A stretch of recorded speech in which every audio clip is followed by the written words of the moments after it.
వర్షాకాలం, చలికాలం ఎప్పుడైనా పరిసరాలు అపరిశుభ్రంగా ఉంటే దోమలు ఎక్కువగా పెరుగుతాయి. బెడద కూడా రెట్టింపుగానే ఉంటుంది.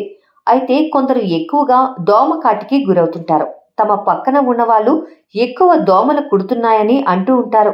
కానీ పక్కనే ఉన్న మరికొంతమందికి మాత్రం ఎలాంటి ఇబ్బంది ఉండదు. దోమలు కొందరిని ఎక్కువగా కుడుతుంటాయి. మరికొందరిని తక్కువగా కుడుతుంటాయి. అయితే వీటన్నింటికీ అనేక కారణాలు ఉన్నాయని నిపుణులు చెబుతున్నారు.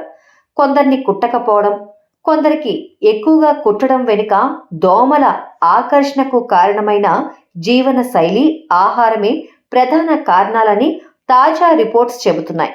దోమ కుట్టడం వల్ల మనిషికి అనేక జబ్బులు వస్తాయి. డెంగ్యూ, మలేరియా, చికెన్ గున్యా వంటి జబ్బులు దోమల ద్వారా వ్యాపిస్తాయి. అయితే ఈ దోమలు కూడా ఎవరిని పడితే వారిని కుట్టవు. వాటికి నచ్చిన బ్లడ్ గ్రూప్ ఉన్న వారిని మాత్రమే ఎక్కువగా కుడతాయట. మనకు తెలిసిన 8 రకాల బ్లడ్ గ్రూపులు వేటికవే ప్రత్యేకమైన లక్షణాలను కలిగి ఉంటాయి. ఇందులో ఎక్కువగా ఓ పాజిటివ్, ఓ నెగిటివ్ వ్యక్తులను మాత్రమే దోమలు ఎక్కువగా కుడతాయని రీసెంట్ గా జరిగిన రీసెర్చ్ లో తెలిసిందే. ఓ బ్లడ్ గ్రూప్ తో పాటు ఏ బ్లడ్ గ్రూప్ వారినే దోమలు ఎక్కువగా కుడతాయని నిపుణులు చెబుతున్నారు. మిగతా బ్లడ్ గ్రూప్లని తక్కువగా కుడతాయట. మరో ఇంట్రెస్టింగ్ విషయం ఏమిటంటే ఈ దోమల్లో కేవలం ఆడదోమ మాత్రమే మనుషులను కుడతాయి.